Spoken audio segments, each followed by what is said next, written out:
Search Arduino in Google, software, download the Arduino IDE, press the button and install.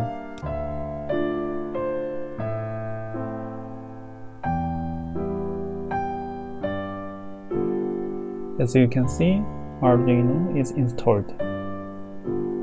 Now we are going to install CH340 driver.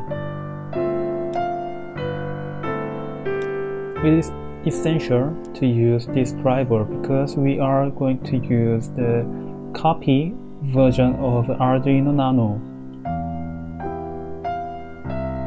Now we are going to upload source code into Arduino. Select board Arduino Nano and processor. Make sure processor must be old bootloader. Plug the USB cable. You will find one more COM port. Select the COM port and hit the upload button. That's all.